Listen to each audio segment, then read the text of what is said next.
Good morning बच्चों। आज मैं आपको क्लास सेकंड की हिंदी करवा रही हूँ, जिसमें मैं आपको पार्ट 6 ऋतुएं पार्ट पढ़ाऊंगी। ऋतुएं क्या होती हैं? ऋतुएं वो होती हैं जैसे कि मौसम, है ना। हर मौसम में कितनी ऋतुएं होती हैं? 6 ऋतुएं होती, 6 ऋतुएं होती हैं ना। जैसे आपने ठंडी देखी होगी, गर्मी, बारिश, है ना, और फिर हल्की ठंडी, हल्की गर्मी, फिर हल्की बारिश, हल्की ठंड। तो इनको क्या कहते हैं? जैसे शरद ऋतु हुआ, है ना, ग्रीष्म ऋतु हुआ। ग्रीष्म ऋतु को क्या कहते हैं? गर्मी का दिन। वर्षा ऋतु मतलब ठंडी का दिन, है ना। तो इस तरीके से ऋतुएं 6 होती हैं, जिसमें मैं आपको यहाँ पे उसमें एक कहानी है, मैं आपको ये पढ़ के बताऊंगी। आपको ध्यान से इसे सुनना है और समझना है ना। इसमें जो चैप्टर है, पार्ट है, इसमें मैं आपको पढ़ के रीड करके सुना रही हूँ। आपको भी इसे रीड करना है मेरे साथ में और ध्यान से सुनना है। शांत भाव से खड़े वृक्ष ने घास को कुम्हलाते हुए देखा। यहाँ पे देखो, एक वृक्ष खड़ा है, किसको देख रहा है?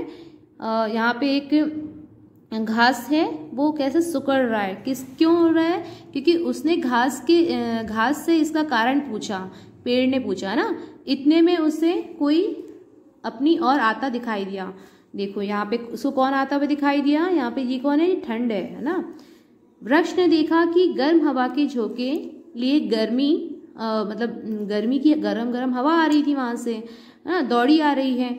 उसे घास को कुम्हलाने का कारण पता चल गया। मतलब वृक्ष को क्या पता चला कि ये क्यों घास क्यों कुम्हला रही थी? क्योंकि गर्मी का गरम हवा आ रही थी ना, इस वजह से। गर्मी के निकट आने पर उसने पूछा, गर्मी बहन यूं कहाँ भागी जा रही हो? ये देखो, ये है ना, गर्मी आ रही थी। तो वह बोली, तेज धूप से मेरा शरीर तवे की तरह जल रहा है, सभी तालाब सूख गए हैं, ऐसे में मेरे शरीर को कहाँ जाकर ठंडा करूं, इसलिए वर्षा को खोजने जा रही हूँ। कहाँ जा रही थी गर्मी? वर्षा को खोजने। इतना कहकर गर्मी आगे चली गई। वृक्ष बहुत दिनों से अपनी जड़ों की जरूरत अनुभव कर रहा था। कुछ दिनों बाद आकाश में काले काले बादल छा गए, है ना। कुछ दिन बाद क्या हो जाता है? गर्मी के बाद आपने देखा है, कुछ दिन बाद क्या हो जाता है? बारिश का मौसम आ जाता है ना। वर्षा ऋतु आ जाती है ना ग्रीष्म ऋतु के बाद में। तो काले काले बादल छा गए, जोर से बिजली कड़की और पानी बरसने लगा। घास की कुम्हलाहट दूर होने लगी, मतलब जो सिकुड़ गई थी घास, वो फिर से हरी होने लगी। वृक्ष के पत्ते भी घुले घुले से हरे और साफ नजर आने लगे, है ना। वृक्ष मतलब पेड़ के, है ना। वृक्ष और घास ने एक दूसरे को देखा और मुस्कुरा दिया। मतलब इसने इसको देखा और इसने वृक्ष ने, और जो घास ने वृक्ष को देखकर एक दूसरे को मुस्कुराकर कहा, मतलब देखा। पानी बरसते रहने से वृक्ष के आसपास पानी एकत्र हो गया, कीचड़ भी बहुत हो गया। इतनी अधिक वर्षा से वृक्ष भी परेशान हो गया। मतलब कोई भी ऋतु ज्यादा मात्रा में होने से क्या हो जाता है? अब जैसे बारिश से पानी इकट्ठा ज्यादा हो गया तो क्या हो गया? अब वहां पे पानी इकट्ठा बहुत सारा हो गया, तो वो पानी से पेड़ों और घास को भी प्रॉब्लम होने लगी, क्योंकि वहां पानी भरा गया। कुछ दिनों बाद वृक्ष ने किसी के आने की आहट सुनी। अरे, यह तो वर्षा है। अब कौन आया? वर्षा आ गई। वर्षा बहन कहाँ भागी जा रही हो? उसने पूछा।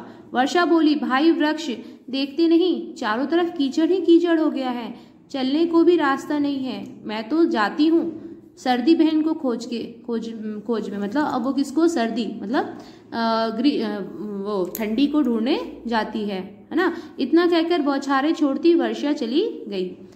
अब वृक्ष की ठंडी हवा में सुहावने झोंके लगने लगे थे।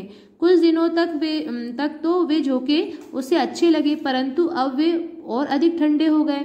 अब मतलब ठंड बढ़ गई, तो जिससे क्या हो गया? उसके पूरे पत्ते ठंडे होने लगे। इधर चारों दिनों से सूर्य देवता के दर्शन भी नहीं हुए। हर समय आकाश में कोहरा छाया रहता है। धूप न निकलने से ठंड और भी अधिक बढ़ गई थी, है ना। मतलब ठंड अब बहुत ज्यादा मात्रा में होने लगी थी। समय व्यतीत होता गया। इतनी भयंकर सर्दी से सभी परेशान हो गए। पेड़ को भी अब अपनी पुरानी पत्तियां छोड़नी थी।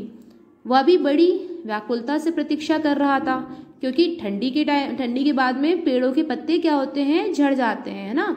जैसे गर्मी आने वाला रहता है ना, और ठंडी जब रहता है, तो दोनों के बीच में इसकी ठंडी के बाद उसके पेड़ के पत्ते झड़ जाते हैं और जो गर्मी में गर्मी के बाद में बारिश के टाइम में नए नए पत्ते निकल के आते हैं। व्याकुलता से प्रतीक्षा कर रहा था कि कब सर्दी उस मार्ग से गुजरेगी।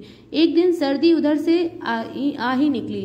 वृक्ष से उसे रोकने को कहा तो वह बोली, वृक्ष भाई, मेरे सभी अंग ठंडे से ठिठुर गए हैं। मैं गर्मी को खोजने जा रही हूँ, क्योंकि अब ग्रीष्म ऋतु का टाइम आ गया था, मतलब गर्मी ढूंढने जा रही थी वो। चिलचिलाती धूप ही मुझे इस ठंड से मुक्ति दिला सकती है। वृक्ष बोला, सर्दी बहन, तुम ठीक कहती हो।